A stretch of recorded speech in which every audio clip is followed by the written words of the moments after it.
melalui satu ketaksamaan, yaitu ketaksamaan Rao-Kremer. Ya, sebentar Ibu tampilkan dulu. Ya, nah jadi kemarin kita sudah membahas bahwa salah satu sifat penaksir yang kita butuhkan itu adalah penaksir yang efisien. Nah, di mana penaksir yang efisien ini, begitu ya, harus memenuhi ketaksamaan Rao-Kremer, ya. Di mana di sini ketaksamaan Rao-Kremer dari bunyi ketaksamaannya itu memuat yang namanya informasi Fisher, ya. Nah, informasi Fisher ini seperti ini ya. Jadi variansi yang kita ingin cari ya, batas bawah tadi itu tidak lain adalah nilai dari 1/I ya. Yang disebut kemarin I itu adalah informasi Fisher. Nah, kalau kita memiliki peubah acaknya berukuran N ya, kemarin perbedaannya adalah bagian bawahnya tinggal kita kalikan dengan N dikalikan I-nya, begitu. Nah, informasi Fisher itu sendiri ya ternyata dia memuat informasi tentang fungsi log likelihood, di mana kita tahu fungsi log likelihood itu merupakan suatu fungsi yang berisi begitu ya gabungan dari N sampel acak yang kita punyai. Nah, dari log likelihood tersebut ya itu memuat informasi parameter-parameter ya yang ada pada suatu distribusi begitu. Nah, dari penurunan kemarin informasi Fisher yang kita dapatkan untuk menghitung I tersebut ada dua rumusan ya. Jadi Anda bisa pakai yang pertama ini ya, slide yang ini. Nah, jadi informasi Fisher ini bisa Anda peroleh dengan dua cara. Yaitu pertama mencari ekspektasi dari turunan pertama log likelihood-nya dikuadratkan ya. Atau Anda mencari turunan kedua dari log likelihood-nya ya, ekspektasi dari turunan kedua log likelihood-nya lalu kita bubuhkan tanda negatif begitu.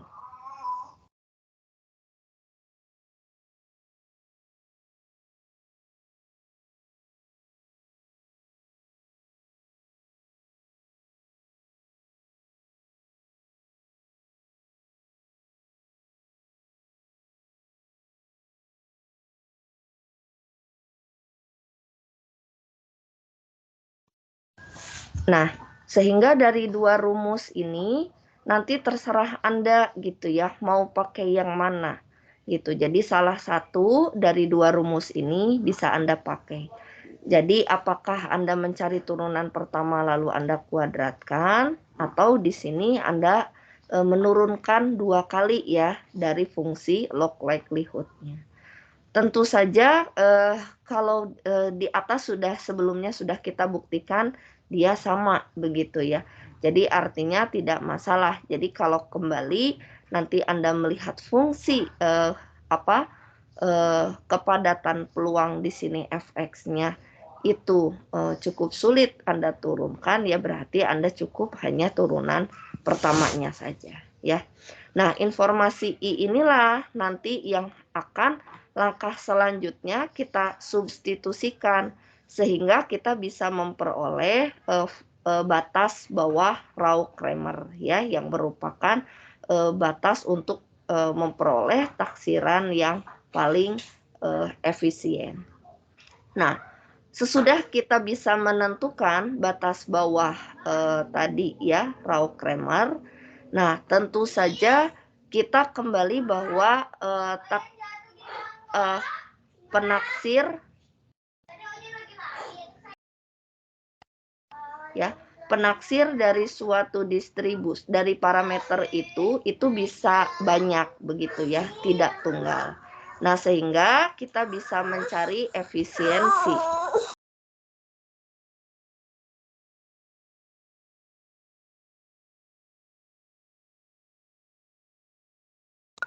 Maaf ya, anak-anak. Nah, dari penaksir-penaksir yang tadi tidak tunggal itu, ya, kita bisa mencari penaksir yang paling efisien. Nah, efisiensi penaksir itu adalah relatif ya, jika dari satu penaksir dengan penaksir yang lainnya. Nah, sehingga kemarin kita tutup ya di kuliah yang sebelumnya, begitu ya, dengan definisi penaksir yang efisien. Nah, di sini dituliskan sebagai E, kalau di buku Wakerly nanti saya akan tunjukkan, ini biasanya disingkat EFF begitu ya. Jadi efisiensi dari suatu penaksir. Nah, jadi selain tadi saya bilang informasi Fisher itu bermanfaat begitu ya, bermanfaat untuk penentuan batas bawah atau batas bawah Rao-Kramer atau variansi yang paling minimum. Nah, di sini juga bermanfaat gitu ya untuk mencari efisiensi itu sendiri ya dari suatu taksiran begitu. Nah, di sini kita bisa mengukur efisiensi relatif jika kita memiliki dua penaksir. Sebut di sini θ1, θ2. Ya, jadi di sini cara menyebutkannya adalah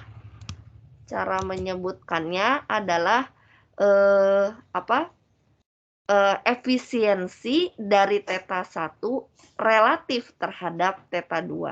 Nah, ini karena tadi kita tahu bahwa batas bawah variansi itu semacam kebalikan begitu ya dari definisi informasi Fisher-nya, maka di sini akan terbalik ya semacam itu, variansi dari θ2 dibagi variansi θ1. Nah, kemarin kita bisa melihat begitu ya bahwa kalau misalnya dia lebih besar dari 1 atau lebih kecil dari 1, itu seperti apa begitu ya, mana yang lebih efisien dan mana yang tidak begitu.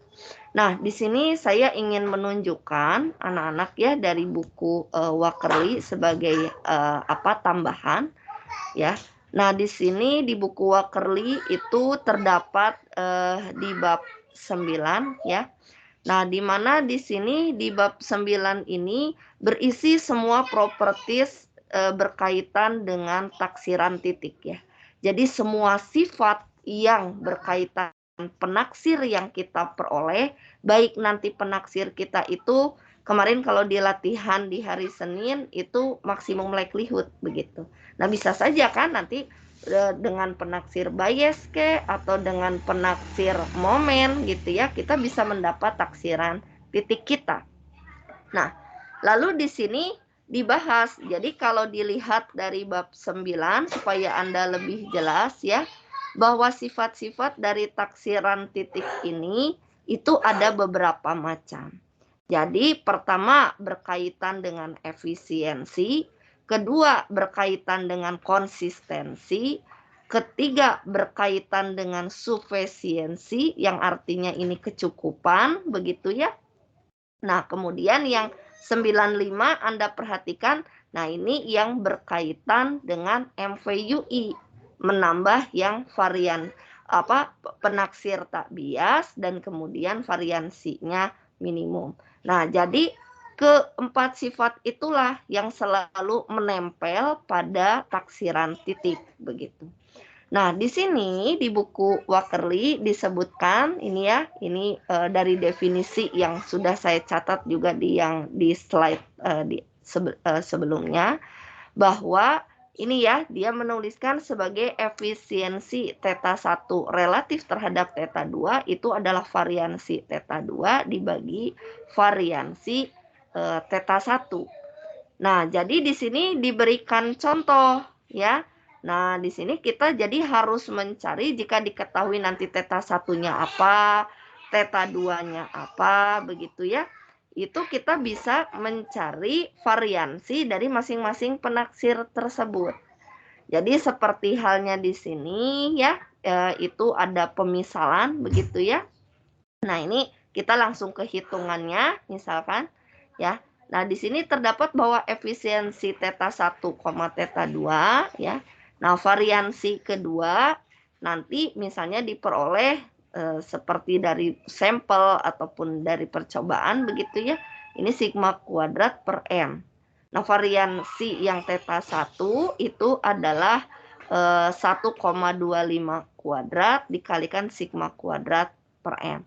Jadi bisa dibilang bahwa variansi ke-1 ya anak-anak ya, variansi ke-1 itu lebih besar ya dari variansi yang kedua. Jadi kalau boleh dibilang berarti theta 2 memiliki variansi yang lebih kecil dibandingkan variansi theta 1. Jadi kalau boleh dibilang berarti mana yang paling kecil gitu ya atau yang paling efisien, tentu kita memilih variansi yang paling kecil, yaitu di sini adalah theta 2 gitu ya. Nah, di sini maka kita bisa mencoret, nah sehingga hasilnya efisiensinya itu adalah 0,6366. Dan di sini menariknya adalah bukan hanya sekadar bicara kurang dari 1 atau lebih dari 1, dia menyajikannya ya di sini bisa dibahasakan menggunakan persentase gitu ya. Jadi di sini bisa dibilang begitu ya, ini mendekati 64% begitu ya. Si variansi sampel ini mendekati 64% variansi dari mediannya. Nah, mana yang median? Yang median itu yang theta 1, yang theta 2 ini yang sampelnya begitu ya. Nah, jadi di sini berarti kita lebih menggunakan yang mana begitu ya, artinya penaksirnya lebih baik yang mana. Berarti di sini disimpulkan bahwa dia karena dia lebih efisien begitu ya, artinya dia lebih hemat dari waktu, dari biaya misalnya seperti itu. Nah, berarti kita lebih memilih di sini yang theta 2 ya. Ya, theta 2 yaitu di sini adalah yang min ya, min dari sampel yang kita punya. Nah, itu maknanya. Jadi saya ingin menunjukkan ini supaya Anda tahu ya, bukan hanya sekadar nilainya kemarin kurang dari 1 atau lebih dari 1, tapi secara bahasa berarti kita bisa membahasakan kalimat yang terakhir ini ya di bagian bawah begitu ya, bahwa pembacaan efisiensi itu bisa di dalam bentuk persentase. Jadi artinya dia lebih efisien ya, sebesar di sini mendekati 64% dari variansi lawannya begitu. Nah, seperti itu makna dari efisiensi begitu ya. Jadi artinya kita akan memilih yang baru itu jika dia kurang dari 1.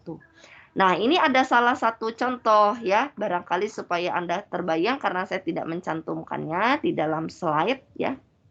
Nah, misalkan di sini ada Y1, Y2, Yn ya dari distribusi uniform. Nah, intervalnya 0 sampai theta. Nah, diperoleh bahwa di sini sudah diberitahu, dianggap tahu saja dulu ya. Nah, nanti sebetulnya dalam satu proses bahasanya bisa Anda dapatkan ya, seperti kemarin. Nanti untuk dapat theta 1-nya Bu sama theta 2-nya dapat dari mana? Nah, ini kan bisa Anda dapatkan, salah satu caranya adalah menggunakan metode maksimum likelihood ya, seperti itu. Ya, atau yang berikutnya adalah menduga begitu ya, menduga kira-kira apa yang cocok untuk menjadi statistik cukup begitu ya untuk si theta. Perhatikan di sini bahwa theta 1-nya itu adalah 2 kali Y bar. Yang kita tahu Y bar di sini adalah rata-rata ya. Wajar kalau kita menaksir theta 1 itu adalah dengan rata-ratanya, itu sangat wajar. Ya, secara umum pasti kita lari ke sana ya, gitu. Nah, kemudian ada penaksir lainnya, θ2, yaitu adalah N ditambah 1/N dikalikan dengan YN. Nah, di mana YN ini adalah maksimum ya, dari Y1 sampai YN. Nah, ini wajar tidak ya? Andai kita suruh nebak gitu ya, wajar enggak ini dengan YN? Wajar juga ya. Kenapa? Nah, ini seperti contoh latihan kita kemarin, bahwa θ ini menjadi batas atas ya dari distribusi untuk Y1 sampai YN. Nah, sehingga wajar di sini kita menaksir si θ ini dengan maksimumnya. Nah, ini berlawanan ya kemarin dengan suatu distribusi eksponensial yang shifted ya, batas bawahnya itu diketahui begitu.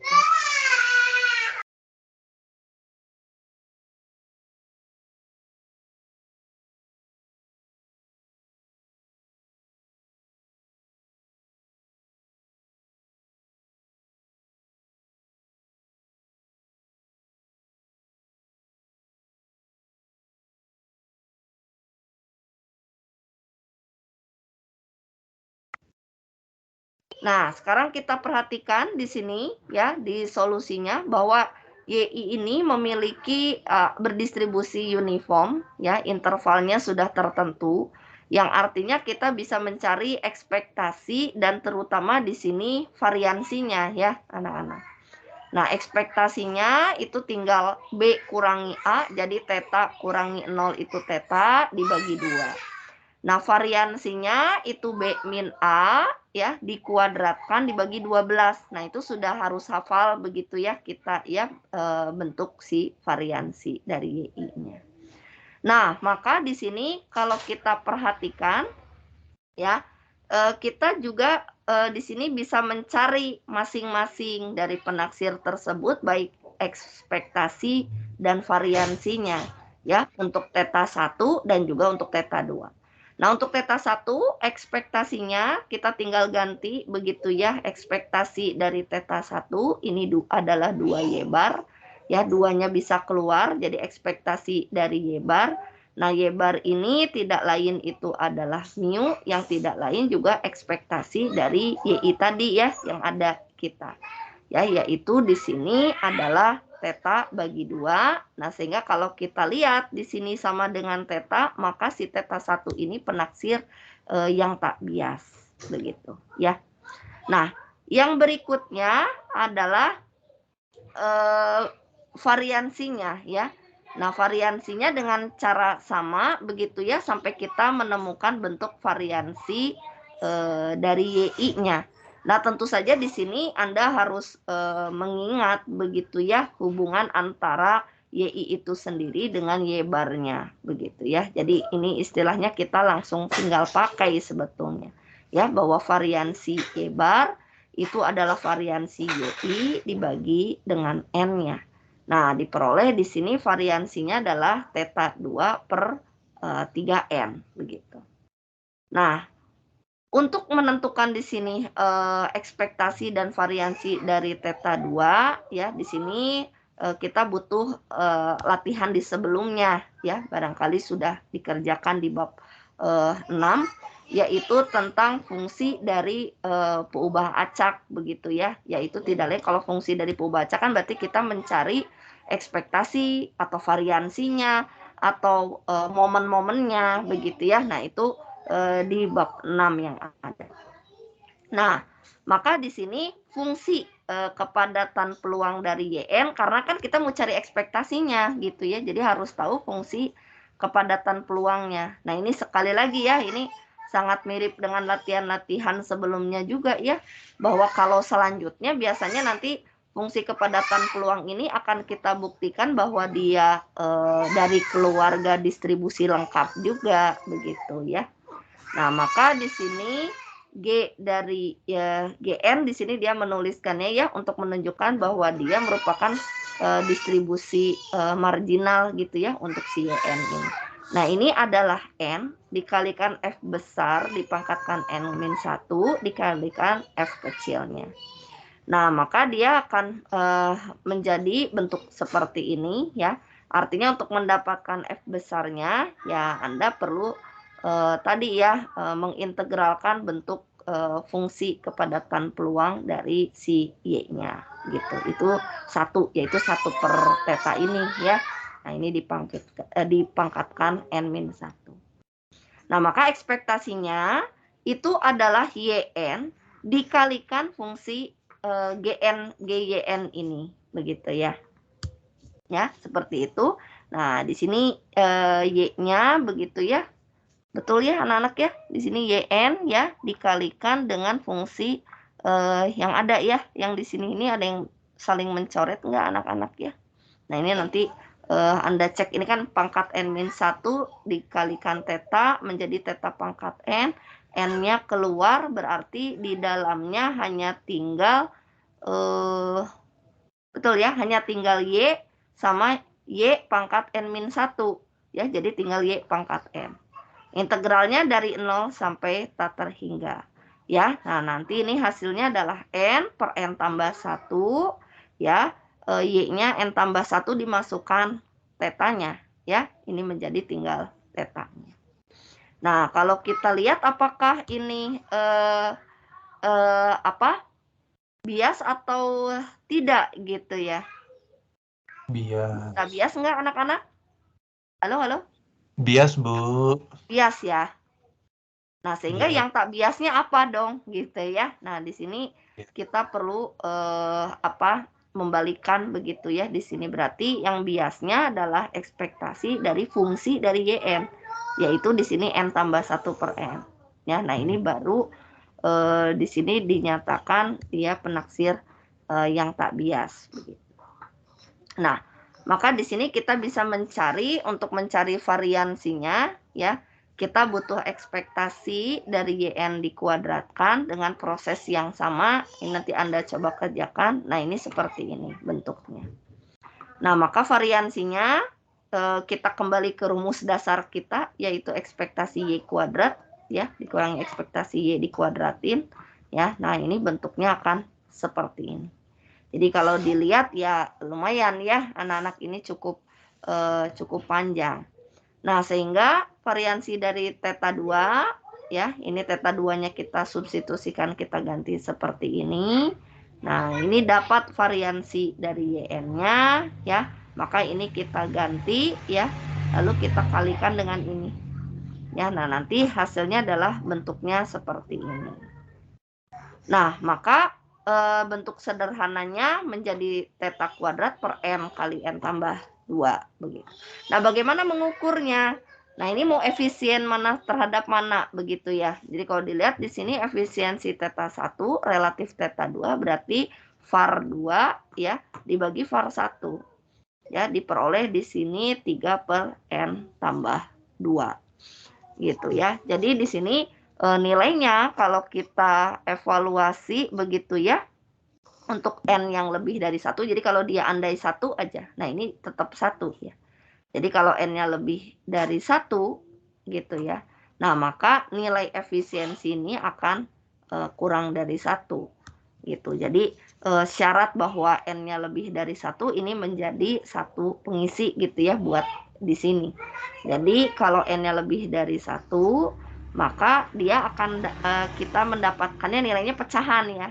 Jadi bisa dibilang bahwa theta 2 itu memiliki variansi yang lebih kecil dibandingkan theta 1 begitu ya. Jadi artinya kita lebih setuju atau lebih memilih di sini theta 2 ini begitu ya, menjadi yang lebih efisien gitu, yang lebih baik artinya. Nah, apakah misalnya nanti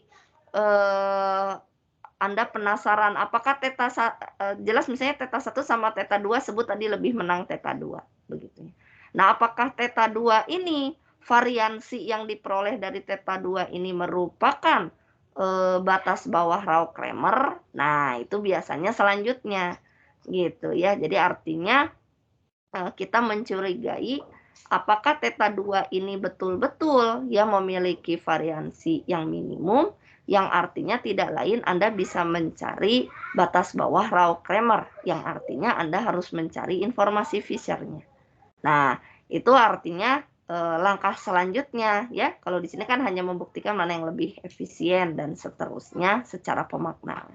Nah, jadi Anda bisa sebetulnya dari distribusi yang uniform ini Anda mencari informasi Fisher ya. Nah, itu mungkin exercise ya anak-anak ya, supaya anak-anak juga dari contoh efisiensi ini ditambah dengan contoh yang sebelumnya. Kita kan nyoba satu contoh ya, yang waktu itu distribusi Bernoulli ya. Bagaimana kita menghitung si I-nya begitu. Artinya pertama Anda harus mencari log likelihood-nya ya. Kemudian Anda turunkan pertama, lalu Anda cari ekspektasinya begitu.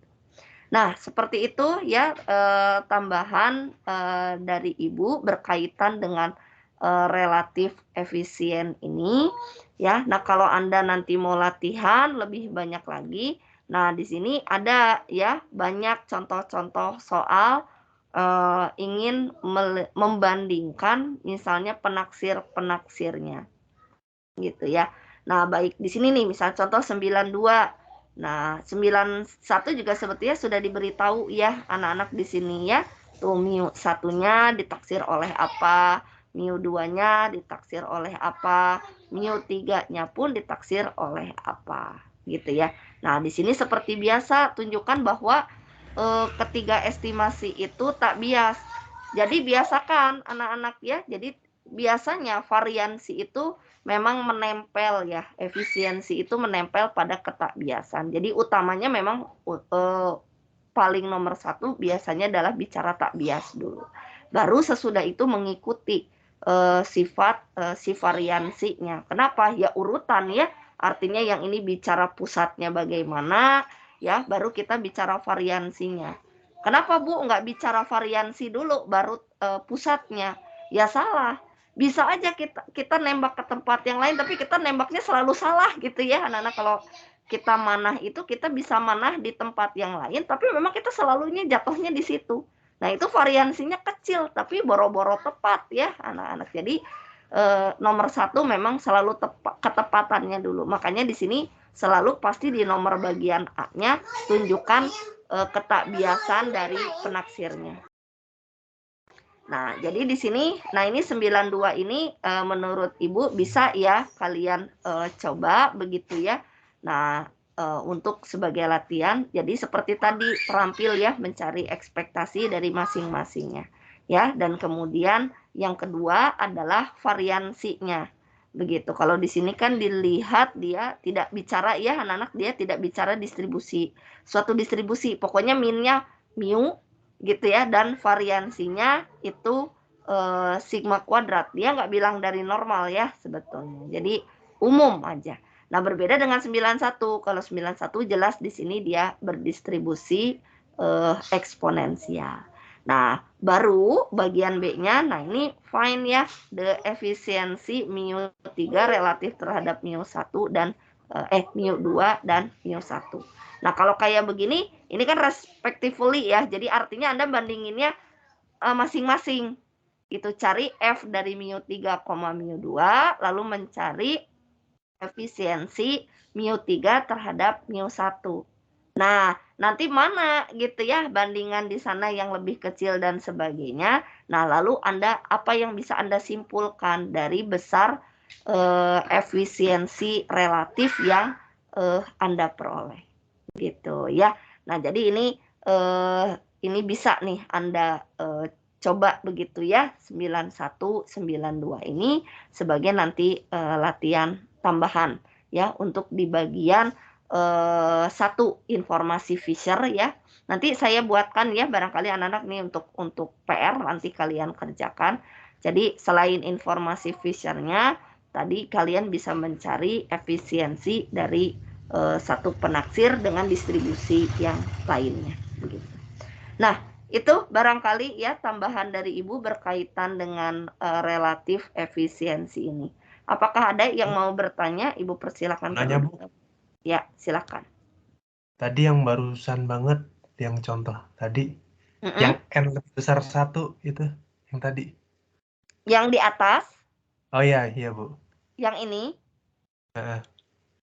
Nah, yang paling ya. bawah nih, paling bawah, this efficiency is less than 1 if N lebih besar 1.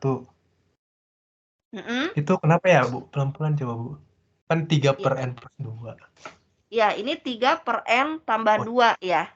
Jadi kalau misalnya kita punya satu aja ya, angka 1, N-nya itu 1 berarti kan cuma ada satu buah ya, gitu ya. Nah, itu kan artinya 1 tambah 2 3 ya, 3 bagi 3 1. Gitu, nilainya adalah 1 ya, kalau N-nya sama dengan 1. Nah, jelas oh, kan N itu nggak kalau boleh dibilang kan N di sini mungkin kayak N ya, bilang integer begitu ya, bilangan iya. bulat ya, betul nggak?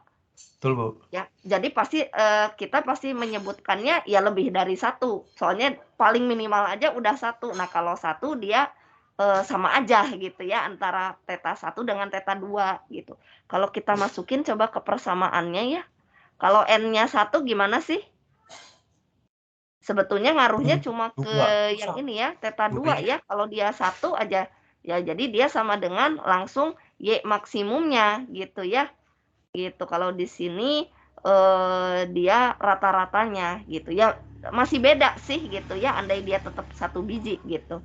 Ya. Nah, jadi memang seperti itu. Jadi kembali ke contoh yang tadi berarti ya memang harus jadi boleh dibilang ya udah ini mah telak gitu. Kalau dibilang telak ya telak berarti memang theta 2 jauh lebih baik ya dibandingkan theta 1. Kenapa? Ya karena tadi 1 aja udah persis sama gitu ya. Jadi pasti kan N itu lebih dari 1 gitu. Jadi selalu lah ya sifatnya gitu. Gitu nggak? Oh iya, paham Bu. Oh, Ya, berarti kalau untuk kasus kasus efisiensinya bernilai 1 berarti sama apa sama-sama efisien ya? sama-sama efisien. Jadi Anda mau pakai theta 1 atau theta 2 sebagai penaksir, dia sama baiknya, begitu. Oh, Ya. Jadi kalau tapi barangkali ya saya tadi tambahin, saya penasaran. Ini tuh yang terbaik nggak penaksirnya MVUI? Nah, itu nah itu nanti tuh. dulu. Oh iya. Nah, itu nanti dulu ya gitu. Kalau bicara MVUI, aduh, bentar ya. Kita kan harus membuktikan variansinya minimum ya. Iya. Nah, sehingga disinilah peran Rao-Kramer maksud Ibu tadi. Makanya Ibu tutup Rao-Kramer ini harus kalian cari dulu. Nah, apakah memang si variansi yang, maaf ya, tadi variansinya mana? Nah, ini ya, theta 2, maaf ya, yang variansi theta 2 ya. Nah, ini adalah theta kuadrat per N dikalikan N tambah 1. Nah, apakah itu apa itu tuh adalah batas bawah Rao-Kramer-nya, yaitu 1 per N kali I-nya gitu. Nah, itu kan harus dicari gitu ya. Nah, maksud Ibu, Iya. kalian bisa nambahi itu. Nah, yakin enggak bahwa theta 2 kan memang tadi paling efisien, tapi dia masuk batas bawah Rao-Kramer enggak? Nanti kalau udah Rao-Kramer kan kita bisa nyambunginnya ke MVUI gitu. Hmm. Ya, itu mungkin tambahan dari Ibu ya gitu. Kebayang? Oke, Bu. Kebayang Bu, jelas. Terima kasih. Ya, nah kayak gitu ya. Jadi di sini tidak sama sekali ya ngomong MVUI gitu, belum. Cuma ngomongin efisiensi mana yang lebih efisien. Jadi kalau makanya saya bilang bahwa di efisiensi ini semacam memang pelengkap begitu ya. Jadi kalau dia MVUI gitu ya. Nah, ini baru melengkapi saja, tapi kita perlu menambahkan tadi batas bawah Rao-Kramer. Ya, nah kalau batas bawahnya tahu dan ternyata variansinya betul segitu, ya sudah ya, berarti penaksir itu memang MVUI gitu ya, memiliki variansi yang minimum, paling minimum ya gitu. Itu sih. Ada lagi yang lain? Mudah-mudahan terbayang ya di efisiensi ini nih. Ya. Nah, barangkali begini ya anak-anak, kadang permasalahannya saya kembali tadi sedikit ke contoh ini.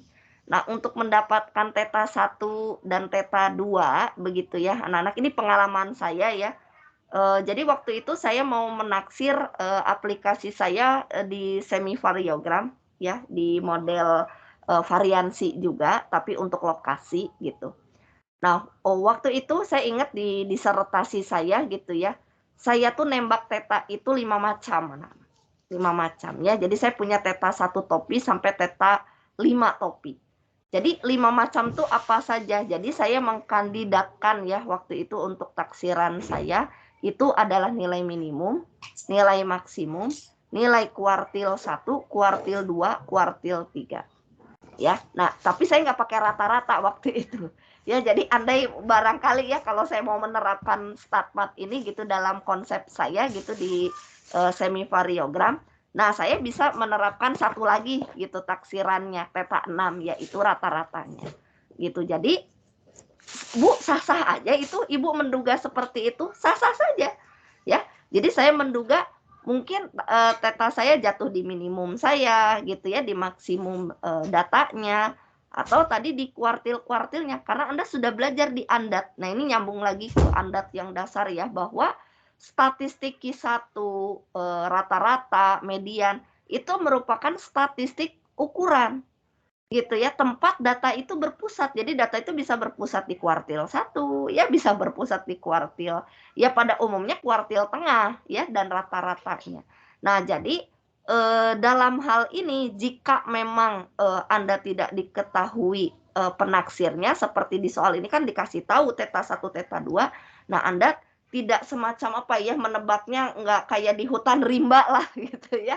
Jadi Anda harus sudah punya ancer-ancer gitu. Kira-kira statistik cukup apa sih yang bisa menjadi penaksir untuk theta saya dari sekian banyak material yang sudah kita bahas ya anak-anak. Jadi jangan kayak lagi di hutan berantara, aduh saya pokoknya saya makannya apa aja deh gitu ya, kayak tidak punya pengetahuan. Jadi Anda harus bisa mengambil statistik-statistik apa yang bisa mewakili ya. Jadi saya tadi menggiring Anda bahwa theta 1 itu rata-rata, theta 2 itu maksimum. Kenapa enggak minimumnya? Ya dari informasi-informasi yang diketahui di soal, termasuk domain atau support ya, support dari si nilai-nilai si Y ini sendiri gitu. Ada di mana nilainya gitu ya.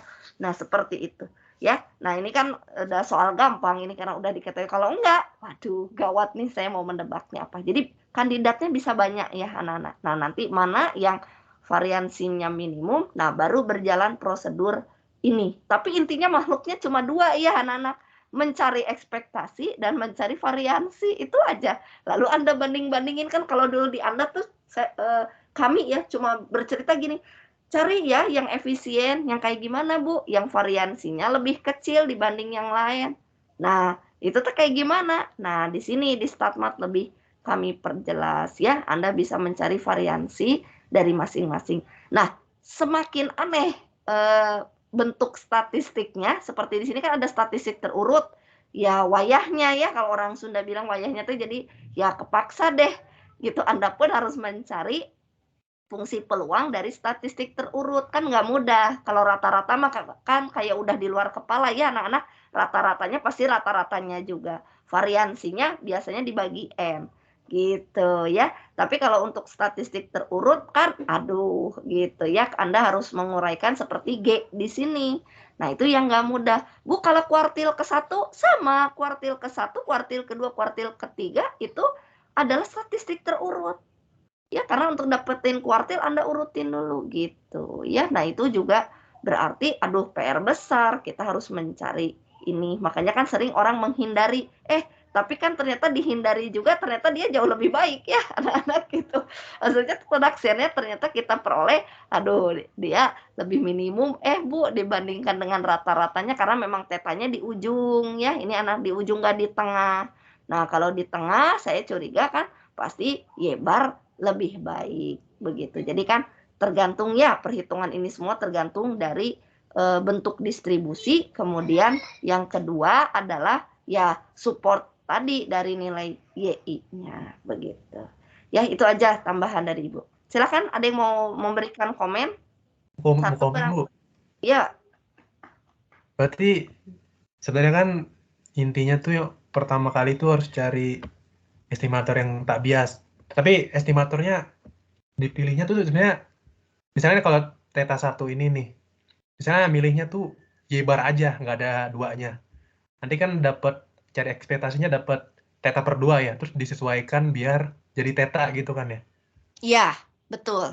Terus juga misalnya sebenarnya bisa sembarang ya estimatornya tuh bisa YN, Y1, Y2, Y3 gitu ya, Bu. Betul, Terus nanti bisa. tinggal dilihat ekspektasinya. Misalnya ada kalau bentuknya ada tetanya, berarti bisa dicari gitu kan. Mm-mm, Eh, mm-mm. yang tak biasnya. Tapi kalau bentuknya aneh-aneh kayak theta kuadrat, theta per gitu-gitu, baru curiga itu bukan ya. Itu bukan, Bu. Iya, dan untuk mendapatkan theta kembali seperti kemarin harus bikin fungsi yang agak agak sulit ya. Oh iya. Ya, jadi intinya kan kita kayak membuat satu fungsi. Nih contoh nih, maaf, di baris yang n it follows that ekspektasi yang ini ya, n tambah 1 per n yn lah yang baru sama dengan theta gitu. Nah, ini kan function ya. Hmm. Jadi yang tak biasnya itu adalah function dari yn sebetulnya gitu ya. Jadi artinya seperti itu gitu ya bentuk si ini ya, ya emang ini setuju ya kenapa di sini n tambah 1 per n bukan yn ya, bukan ya. Ekspektasi yn-nya memang tak bias, dia bias, makanya kenapa di sini theta 2-nya mencari ini. Ya, jadi intinya gitu sih ya, betul sekali kita mencari fungsi yang menjadi kandidat yang setidaknya dia ekspektasinya itu, baru kita bisa bandingin variansinya. Kalau ya,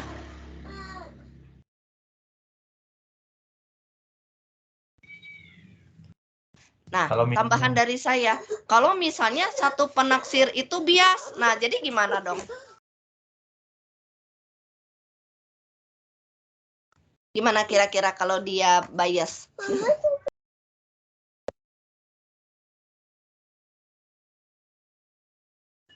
Cari fungsi ekspektasi dari fungsi penaksir yang lain yang tak bias. Oke, sebentar ya Nana.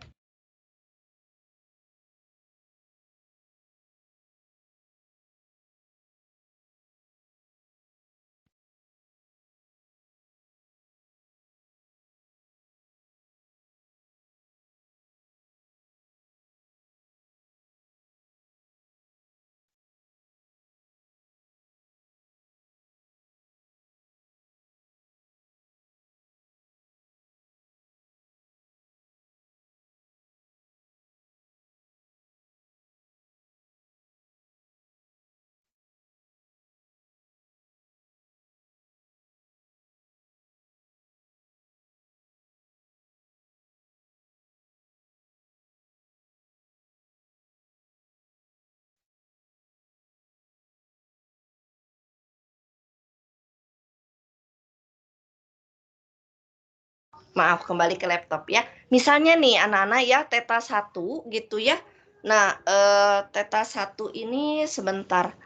Nah, theta 1 ini misalnya dia oke ya, dia tak bias gitu. Kemudian theta 2, misalnya ibu nembaknya YN gitu. Nah, dia kan bias gitu ya.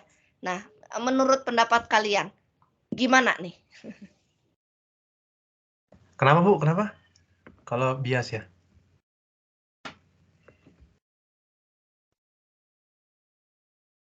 Jadi gini, misal ya, theta 1-nya sama kayak tadi nih, ya. Nah, kemudian theta 2-nya misalnya ibu milihnya YN. Ibu theta 2-nya YN. Nah, kira-kira nih, kalau bicara mau memilih taksiran yang mana, kira-kira bagaimana pendapat kalian? Kebayang pertanyaan saya? Pilihnya yang tak bias satu, Bu. Milihnya yang tak bias, berarti nomor 1 ketakbiasannya dulu yang utama ya. Nah. Gitu ya. Jadi itu menjadi syarat yang utama walaupun ya tadi ya variansinya kita belum hitung sih gitu ya. Jadi intinya bahwa ketakbiasan tadi ya itu menjadi syarat utama. Jadi kalau misalnya terbukti bahwa theta 2-nya YN misalnya saya memilihnya berarti kan tadi bias begitu ya dia. Nah, berarti dia ibaratnya gimana ya? Kita tidak sertakan dia gitu ya sebagai penaksir yang yang kita butuhkan begitu ya untuk si theta begitu. Ya, seperti itu barangkali ya. Jadi dari dari bentuk-bentuk taksiran yang kita dapatkan begitu. Nah, itu ya barangkali dari hasil diskusi kita.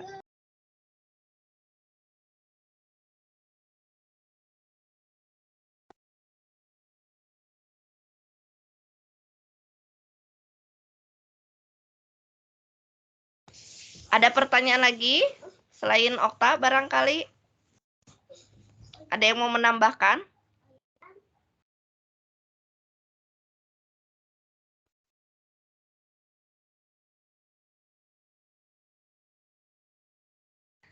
Ada?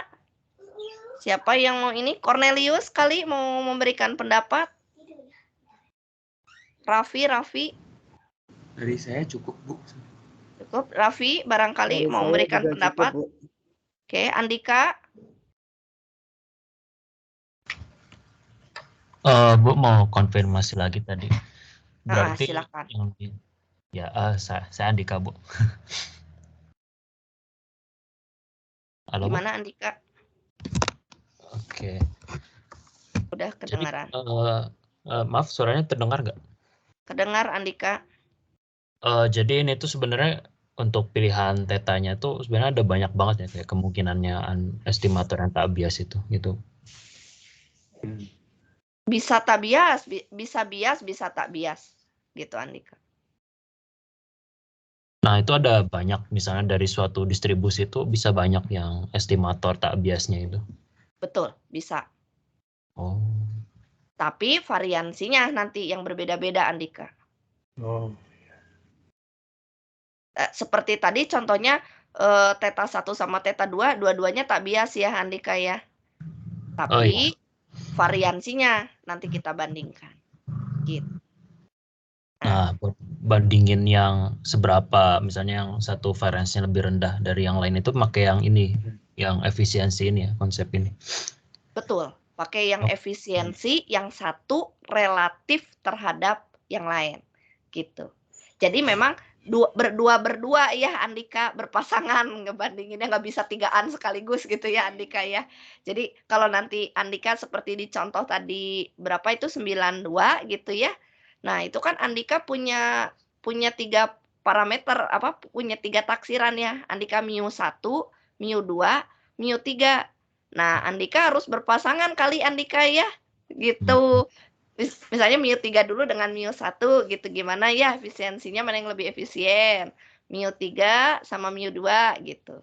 Nah nanti ternyata misalnya wah lebih efisien mu 2, nah berarti kan kita wah berarti mu 2 sama mu 1 gimana gitu ya Andika, gitu kombinasinya ya. Oh, jadi ya jadi murni kayak kita ngecek satu-satu gitu ya, nggak jadi. Nah itu benar-benar pure kayak kita ini yang apa ya, benar-benar intuisi gitu, kayak ini bakal variansinya lebih rendah gitu kalau misalnya aku pasangin sama yang ini gitu. Misalnya aku punya banyak pilihan gitu. Nah itu kayak gitu. Oh. Kalau ibu jadi Andika sih, kalau ibu mendingan cari dulu batas bawah Rao-Kramernya sih Andika.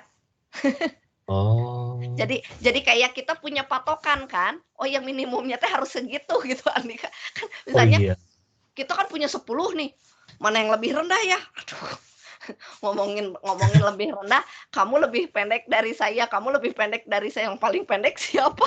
Kan sama-sama nggak ngelihat ya Andika ya gitu ya, betul nggak? Iya benar-benar. Nah jadi Rao-Kramernya menurut ibu yang dipegang dulu.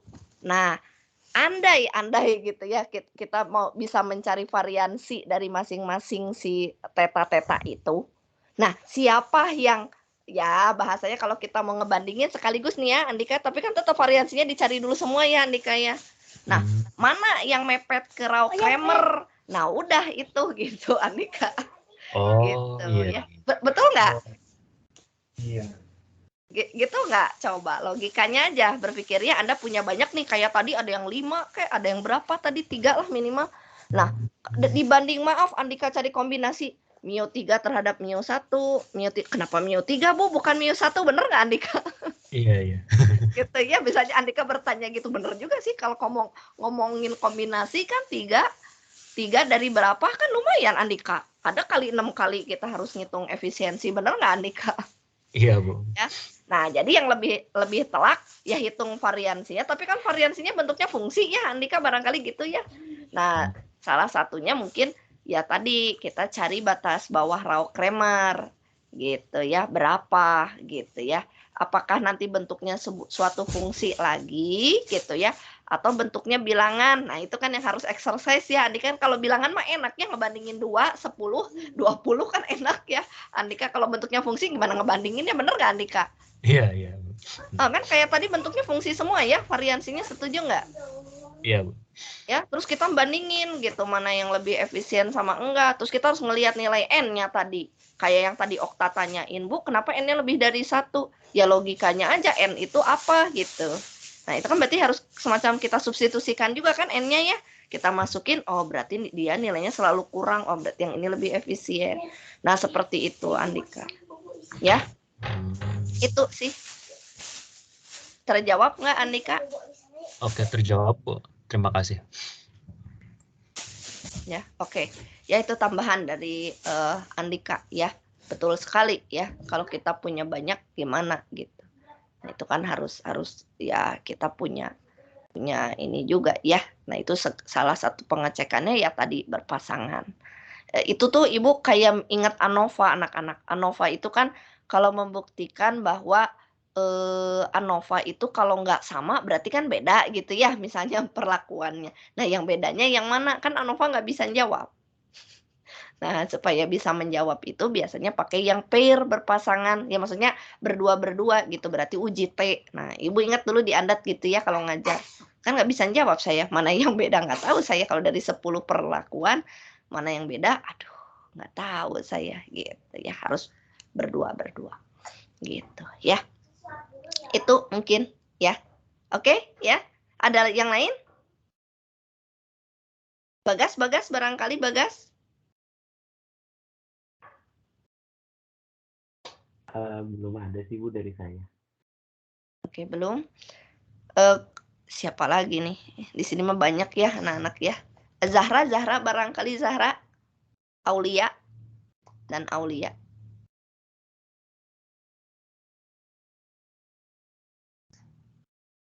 Oke, ya.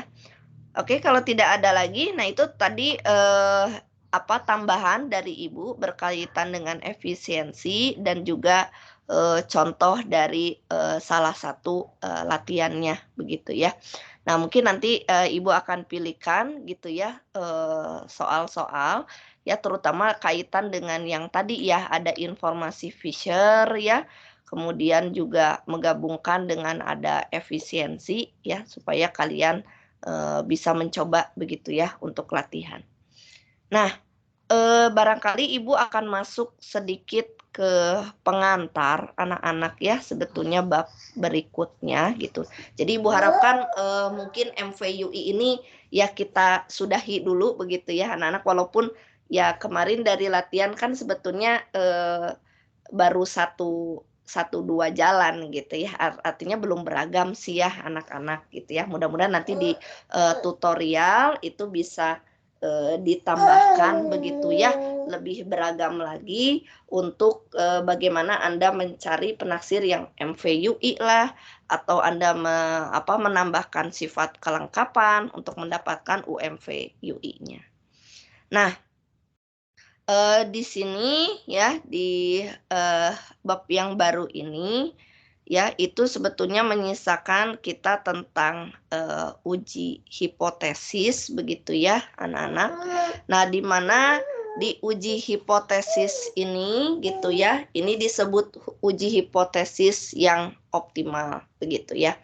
Nah, di sini apa perbedaannya dengan uji hipotesis yang biasa ya?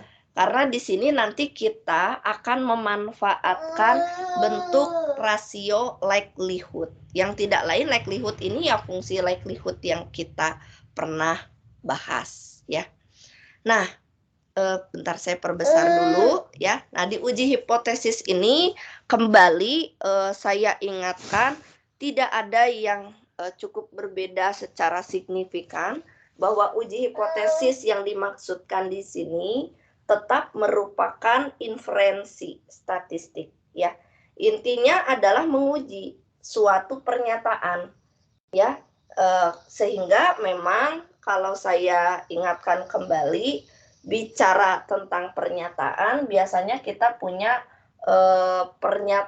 hipotesis nul, ya, dan hipotesis alternatif atau hipotesis tandingan. Jadi bisa dibilang ada H0 dan ada H1-nya.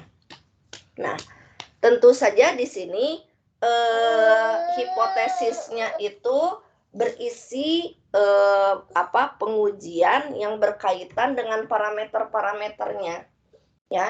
Nah, yang dulu ya, kita selalu ingin menguji yang namanya rataan dan variansinya atau mu dan sigma kuadrat. Nah, biasanya dua itu yang kita uji, ya, kalau di Andat yang lalu begitu uji hipotesisnya. Nah, nanti paling pengembangannya mana yang satu populasi, mana yang dua populasi. Nah, biasanya kita lengkapi begitu, ya, pengujian parameter tersebut. Nah, pengujian ini tentu saja didasarkan pada sampel yang ada, ya, karena nanti parameter-parameter yang ingin kita buktikan tersebut itu nilai-nilainya akan disesuaikan atau akan mengikuti tebakan, ya, hasil perhitungan dari sampel yang ada. Jadi misalnya apakah rata-ratanya itu misalnya sama dengan 70 gitu, ya, misalnya rata-rata nilainya 70. Nah, 70-nya teh angka dari mana gitu.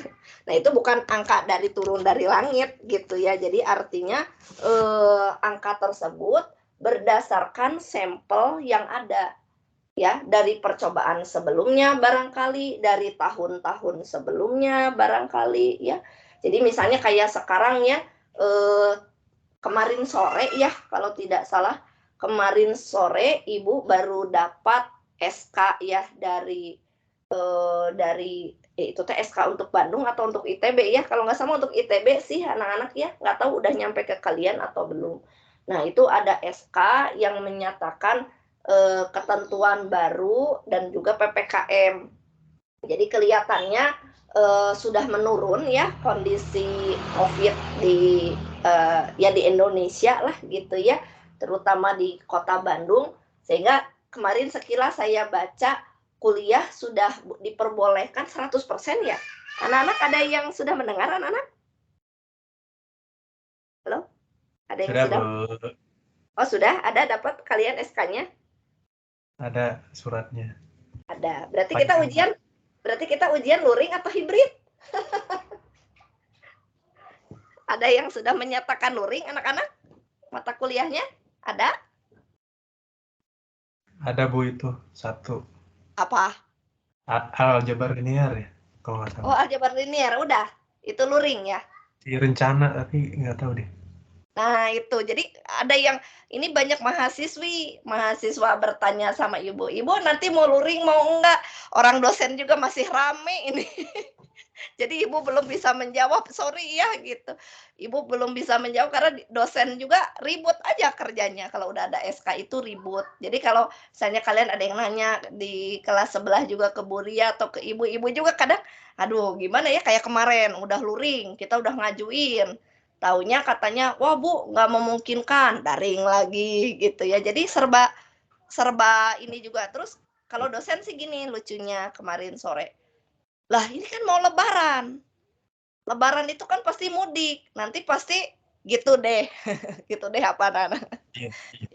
Naik lagi, ya, gara-gara klaster lebaran lah gitu, lebarannya mudik dan sebagainya. Kan nggak mungkin, ya, kalian dilarang mudik gitu, ada orang tuanya pada mudik misalnya. Lah, nanti gimana? Tuh kan dosen juga masih ribut gitu. Jadi Ibu belum bisa memberikan kepastian. Kalau Ibu sih pengennya luring UAS itu, ya, maksudnya karena dulu awal sekali Ibu ingat minimal itu UAS itu harus luring anak-anak. Kalau UTS kan boleh daring gitu, ya, kuis boleh daring lah. Bahkan seminar ini Ibu lagi mewajibkan nih anak-anak Ibu luring gitu, minimal hibrid. Kalau dosennya nggak bisa datang ya udah hibrid gitu. Tapi kan ruangan hibridnya, tahu nggak ruangan hibridnya anak-anak? Ruangan hibrid yang dilengkapi layar yang langsung bisa nyambung ke laptop lah, nyambung kemana, itu tuh cuma 1 biji di matematika itu. Jadi serba salah anak-anak ibu mau ngomong semuanya ini ya hibrid gitu ya. Minimal ada ibu sama mahasiswi yang diuji gitu di ruangan. Tapi ruangannya cuma satu, terus nanti rebutan semuanya. Nah, kayak begitu. Jadi semuanya serba kembali ke kalau ITB sanggup, fasilitas ITB sanggup, hayu gitu, luring gitu. Nah, kok ibu jadi ngebahas luring nggak luring gitu ya, karena banyak yang nanya. Nah, jadi kayak tadi berkurang, berarti ya berkurang apanya? Intensitas yang COVID-nya. Nah, itu tuh informasinya dari mana? Ya dari sampel. Ya, nah informasi turunnya berapa, misalnya kasus positifnya sudah turun ratusan gitu ya. Nah, itu akan menjadi satu hal yang kita uji. Jadi bulan ini atau tanggal ini tuh lebih besar atau lebih kecil enggak dari yang bulan kemarin begitu. Nah, itu ya, jadi uji hipotesis ini berfungsi buat begitu, meyakinkan diri kita bahwa informasi yang baru, misalnya yang baru itu adalah saat ini nih bulan April ini gitu ya, itu rata-rata yang positif COVID-nya itu kurang dari sesuatu. Nah, sesuatunya itu diperoleh misalnya dari bulan Maret yang lalu. Misalnya, yang terjangkit totalnya Kota Bandung berapa orang ya, misalnya 52 orang. Nah, berarti 52 itulah yang menjadi angka yang akan kita uji gitu kebenarannya gitu ya. Nah, benar tidak bahwa itu tuh akan kurang dari 52? Kalau benar berarti silahkan kampus dibuka. Nah, gitu ya. Nah, kalau benar berarti silahkan ITB boleh membuka 100% gitu kan, pasti ada angka-angka yang begitu. Nah, itu ya anak-anak, jadi gambarannya saya mengingatkan lagi berkaitan dengan pengujian. Nah, kembali ke langkah-langkah uji hipotesis itu ada beberapa ya. Kalau dulu saya mungkin bilang ke mahasiswi itu ada sekitar 5 sampai 6 prosedur, hafalin aja lah gitu ya. Nah, itu tetap ya, kita pun di sini melihat ada beberapa yang prosedur harus kita penuhi. Jadi sama langkah-langkah uji hipotesis ini ya, kita harus punya sepasang rumusan hipotesis, yaitu H0 dan H1, yaitu di sini hipotesis awalnya 0 ya, biasanya disebutnya. Nah, H1 ini biasanya disingkat juga boleh HA atau hipotesis alternatif atau tandingan. Nah, di sini dituliskan, biasanya saya ingatkan kembali lagi, hipotesis 0 itu biasanya mengandung unsur kesamaan gitu ya. Jadi biasanya mengandung tanda sama dengan, dan tidak harus selalu betul-betul sama dengan ya. Jadi bisa lebih besar sama dengan, bisa kurang dari sama dengan ya, tergantung nanti dari kasus yang ingin kita ujinya. Nah, minimal di sini saya pakai yang setitik aja lah gitu ya. Ya, satu titik tapi ini menjadi dua arah ya anak-anak. Kenapa dua arah? Karena nanti di hipotesis satunya bisa lebih bisa kurang kan menjadi dua arah gitu ya. Nah, di sini sebut bahwa theta sama dengan theta 0, sebut nanti theta 0 ini adalah suatu bilangan begitu ya yang biasa diisi. Nah, H1-nya begitu ya.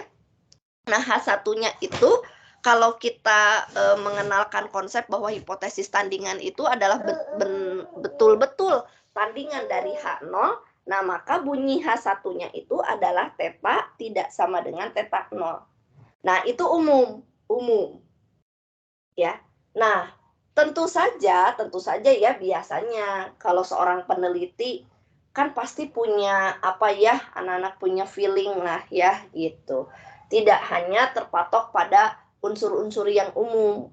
Nah, sehingga boleh saja Anda menuliskan hipotesis satunya itu bahwa tetanya sama dengan theta 0 aksen. Nah, theta 0 aksen ini artinya bilangan yang lain ya, bukan theta 0. Jadi misalnya theta 0 tadi Ibu 52, tapi menurut penelitian kan kita udah vaksin booster, udah kemana-mana lah gitu ya. Jadi pasti bisa menekan di bawah 52. Itu saya pengennya 40 deh gitu ya. Kamu ingin ujinya 40. Nah, itu khusus gitu. Jadi artinya bahwa kita tidak menggunakan angka 52 tadi dari perhitungan sampel, melainkan kita ya menggunakan angka-angka yang lain yang memang diharapkan, misalnya ada standar WHO lah atau apa gitu ya, supaya PPKM-nya bisa dicabut dan bisa berlaku misalnya kembali normal gitu. Nah itu boleh ya. Nah ini disebutnya khusus. Jadi tidak harus seperti dulu diandat ya, pokoknya angka itu dipakai terus, enggak selalu. Boleh yang lain ya gitu, sesuai dengan tadi ya dugaan-dugaan yang kita punyai. Nah, kedua itu adalah menghitung statistik uji. Nah, di sini kembali lagi ya statistik uji ini. Nah, tentu saja ke dasar-dasar yang sudah pernah kita dapatkan gitu.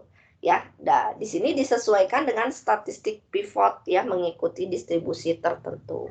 Jadi misalnya kalau menguji rataan populasi, nah kita sudah tahu distribusi untuk rataan itu adalah distribusi Z gitu ya, normal standar, dan juga distribusi test student.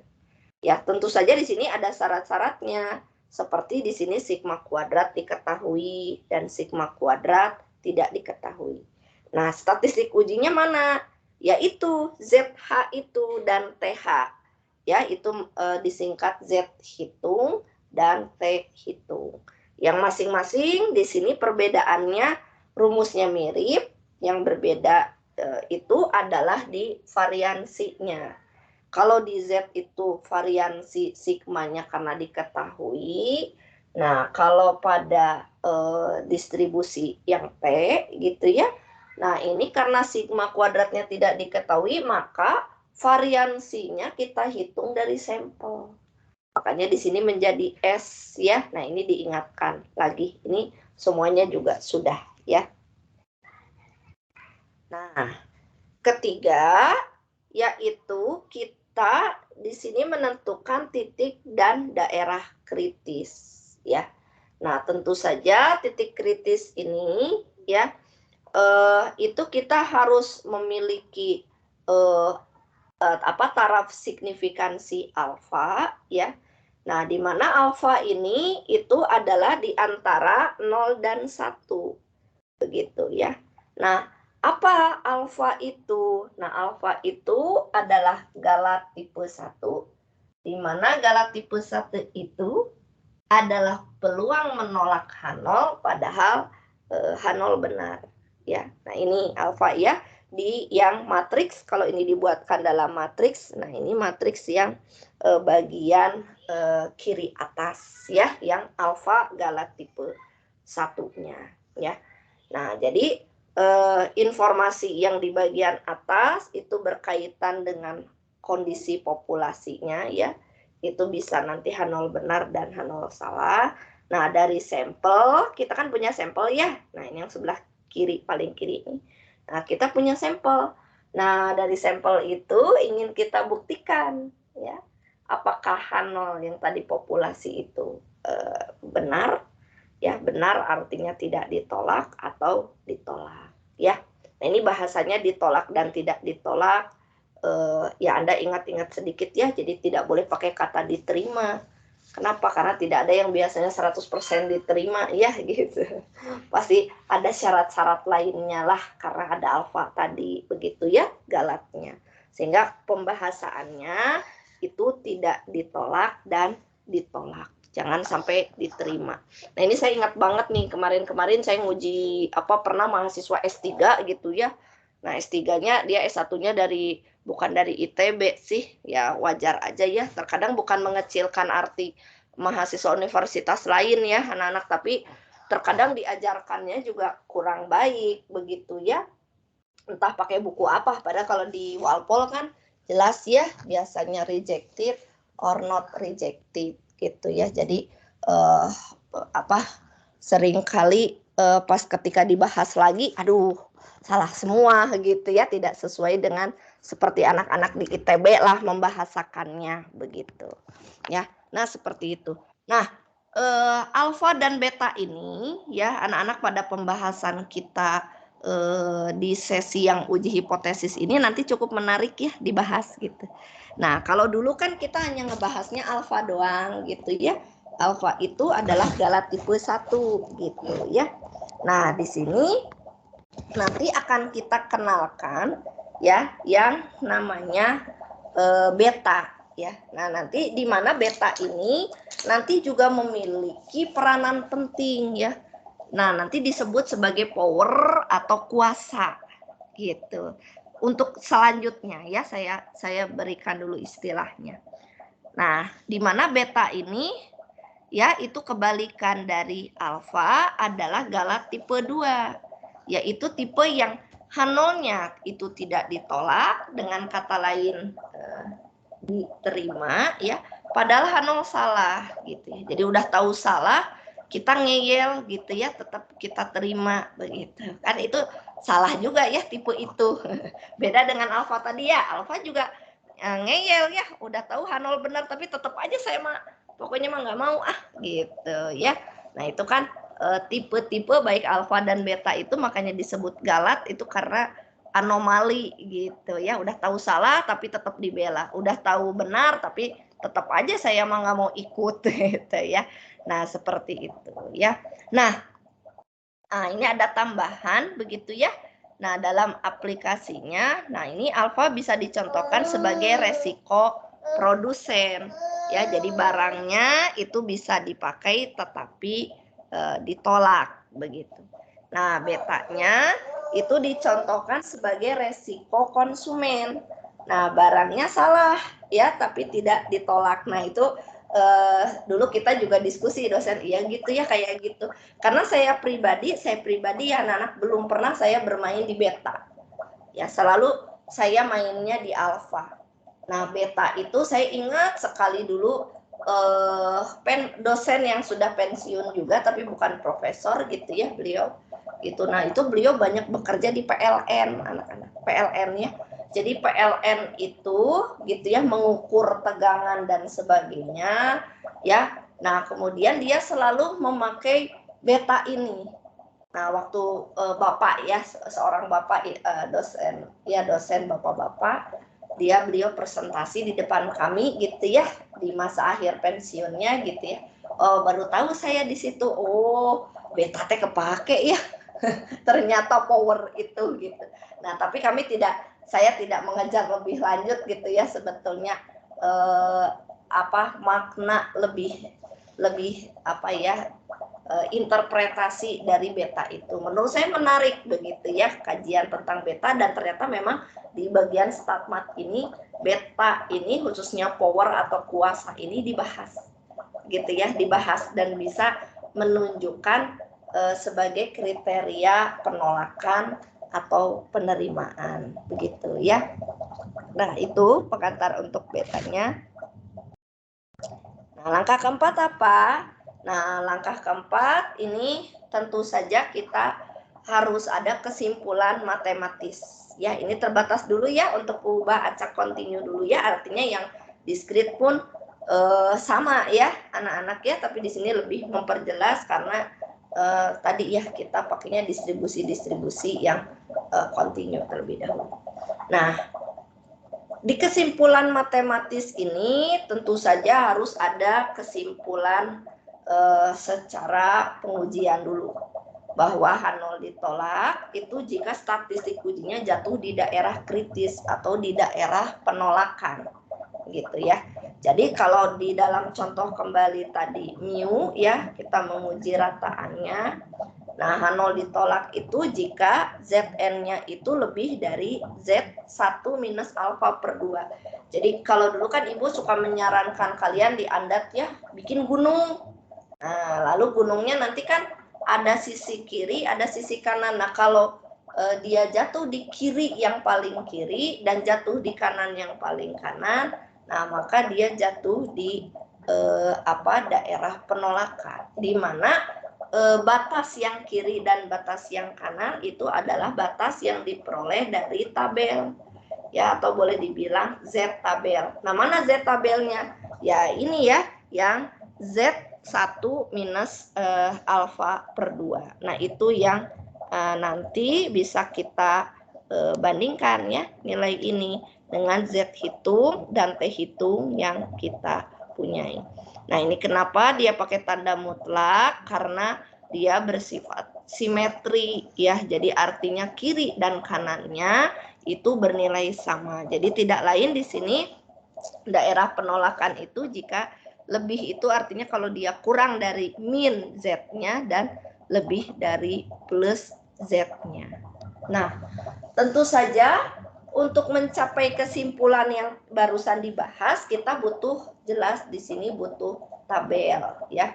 Nah, sedangkan kalau nanti kita memakai software tertentu gitu ya, software R, software mungkin EasyFit atau misalnya software Excel Stat yang ada pada Excel ya. Nah, itu kan biasanya pada umumnya tidak semua menampilkan Z kritis, biasanya ada dia nampilkan ya. Kalau di Excel biasa ngeluarin biasanya Z kritisnya.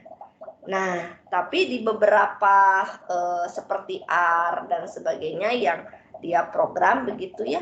Nah, itu mengeluarkannya bukan titik kritisnya, melainkan P value-nya. Nah, apa P value ya? P value itu kalau kita bahas kembali adalah peluang terkecil ya. Peluang terkecil untuk menolak H0 begitu ya. Nah, jadi P value ini kalau dalam konsepnya nanti kita terangin itu sebagai bentuk integral. Jadi dia betul-betul menghitung peluangnya tuh ya adalah integral nilai itu dari suatu titik tertentu begitu ya. Nah, jadi kalau fungsinya bagus gitu ya, enak banget ngitung integralnya lah. Kalau jelek gitu ya, bahkan normal saja atau T aja itu fungsinya sudah lumayan hebat FT-nya gitu ya. Jadi nggak mudah-mudah, tidak mudah gitu mengintegralkan bentuk fungsi itu. Nah, komputer sudah membantu sehingga keluarlah yang namanya P value. Nah, jadi kalau udah P value nggak usah nenteng lagi tabel ya, kita cukup membandingkannya dengan P value. Nah, jika P value kita itu sangat kecil, biasanya mendekati 10 pangkat negatif berapa kek atau mendekati 0. Nah, itu artinya P value kita kalau Anda mau ngebandingin dengan alfa ya. Nah, alfanya biasanya umumnya 5%. Nah, tapi di sini saya tidak mengharapkan lagi Anda selalu membandingkan dengan alfa ya, anak-anak. Jadi kalau dia kecil, ya udah berarti H0-nya itu ditolak. Nah, berapa nilai alfanya? Ya minimal nilai P value itu. Jadi kalau P value-nya misalnya 0,03. Nah, jadi bisa dinyatakan bahwa dengan minimal 3% aja H0 udah kita tolak gitu. Nggak harus ngejar 5% ya. Karena udah ada nilai pastinya P value itu gitu. Ya, jadi seperti itu membahasakannya, udah nggak karena dia lebih besar dibanding 5%, nah udah nggak seperti itu. Ya, jadi sudah ngomongnya minimal pokoknya dia 3, sekian persen ngikutin nilai P value-nya, ya udah nolnya ditolak begitu ya.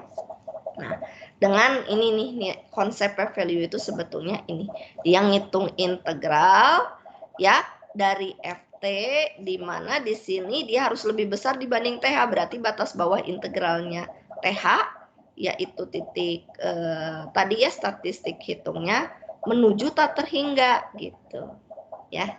Nah, ini kesimpulan secara matematisnya ya, nanti disesuaikan dengan permasalahannya. Dan terakhir ya kalau saya bilang dikata-katai ya. Jadi kalau udah ada kesimpulan matematis H0 ditolak, terus yang ditolak siapa gitu ya. Nah, dikembalikan lagi ke kesimpulan non matematisnya, yaitu barangkali langkah kelima gitu ya. Jadi kembalikan lagi non matematisnya apa? Ini kasus apa tadi? Kasus COVID atau kasus apa gitu? Kasus nilai atau kasus apa? Nah, kembalikan lagi ke bahasa sehari-hari. Itu. Nah, barangkali itu dulu ya anak-anak sebagai pengantar saya mereview sedikit prosedur uji hipotesis. Nah, jadi nanti baru kita akan masuk begitu ya. Ini yang mau dibandingkan apa? ya. Uji hipotesis yang tadi saya tulis di sini statistik uji itu apa yang mau diuji gitu. Karena di sini tentu saja uji hipotesisnya bukan yang biasa lagi, tetapi uji nanti rasio likelihood.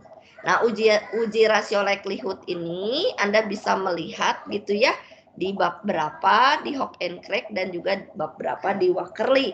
Ya, ada di kedua-duanya. Ya, jadi nanti kita bisa melihat kembali subbab-subbabnya ya. Terutama di sini nanti yang akan banyak dipakai adalah mencari fungsi likelihood-nya. Ya, L besarnya. Nah, itu akan kita pakai ya untuk menghitung disebutnya statistik ujinya. Ya, kita ganti dengan rasio likelihood ya. L dibagi L lagi, tapi dari si penaksirnya. Nah, itu saja dulu ya pengantar dari Ibu. Jadi nanti di minggu depan ya kita bisa masuk ke bagian materi uji hipotesis ya. Nah, nanti kalau jika ada tadi soal-soal yang bisa dikerjakan, nanti Ibu akan berikan menyusul ya, supaya bisa memaksa kalian latihan lah minimal seperti kemarin ini, tolong kerjain walaupun dilihat sekilas dulu ya kemarin karena Ibu mau menerangkan jenis yang lain ya. Baik ya, itu saja dulu. Barangkali kalau pertanyaan nanti bisa ditampung dulu ya, apa-apa saja yang cukup berbeda. Absen dah Ibu buka ya? Maaf, udah dibuka kan ya? Ya, Bu. Nah, ya, jangan lupa mengabsen ya, barangkali tadi ada yang belum absen ya. Baik, untuk hari ini barangkali Ibu cukupkan dulu begitu ya sampai pembahasan uji hipotesis ya. Untuk yang Wakerly ya kalian baca ya, tadi Ibu tidak menyalinnya dalam slide gitu. Jadi kalian bisa nambahi sendiri di catatan kalian ya. Baik, itu saja dulu Ibu tutup ya. Tetap jaga kesehatan ya, mudah-mudahan kita semua selalu dalam keadaan sehat dan dilindungi ya, terutama juga ini yang lagi saum begitu ya. Baik, itu saja dulu Ibu tutup. Assalamualaikum warahmatullahi wabarakatuh. Waalaikumsalam, terima kasih Bu. Terima kasih Bu. Terima kasih Bu.